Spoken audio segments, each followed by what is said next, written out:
A continuación, vamos a ver un par de ejemplos de código sobre cómo podemos generar gráficos para series temporales. Lo primero que vamos a hacer es cargar la base de datos completa de las aerolíneas de los Estados Unidos, el año 2008. Posteriormente, vamos a crear otro subset. Este subset va a ser de estas 3 ciudades, los vuelos que tengan un origen en uno de estos 3 aeropuertos, que vamos a usarlo para un gráfico más adelante. Y después vamos a generar un segundo subset que va a consistir de 500.000 de datos, el primer 500.000 de casos del data frame original. A continuación, mostramos un código de preprocesamiento de datos. ¿Qué estamos haciendo aquí? Te lo comento. Estamos creando una lista vacía y luego vamos a ir iterando por los indexes de nuestro data frame.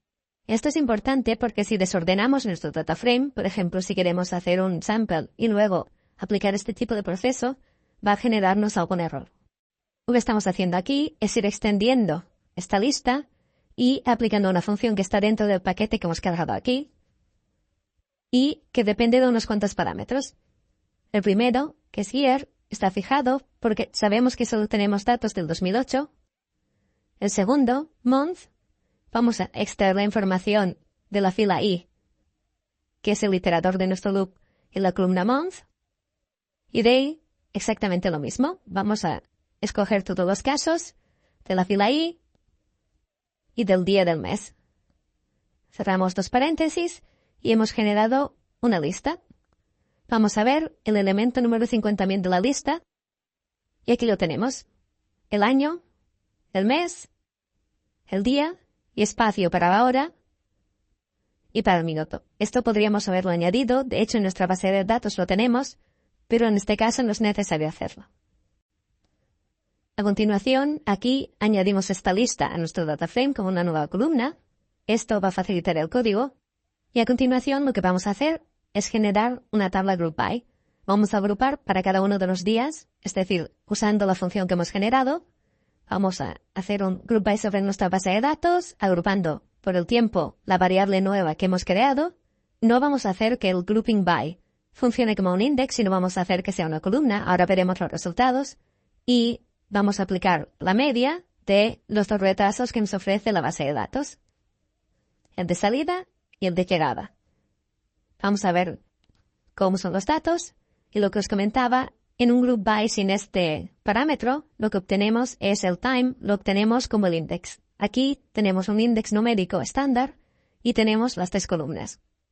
A continuación, lo que vamos a hacer es el gráfico en sí. Y podemos ver que tiene la estructura que desearíamos. En el eje vertical tenemos un delay y en el eje horizontal tenemos el tiempo en el formato que deseamos.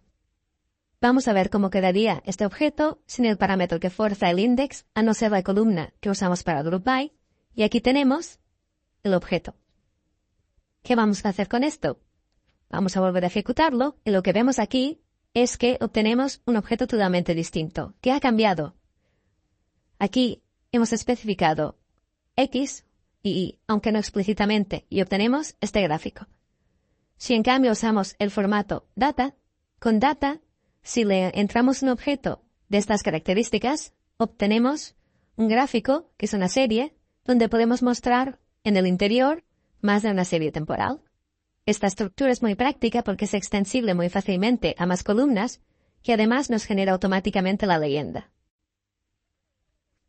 Ya, para ir terminando el vídeo, vamos a generar otra vez el mismo tipo de columnas, pero esta vez para el segundo data frame que habíamos generado, el que solo tenía 3 aeropuertos.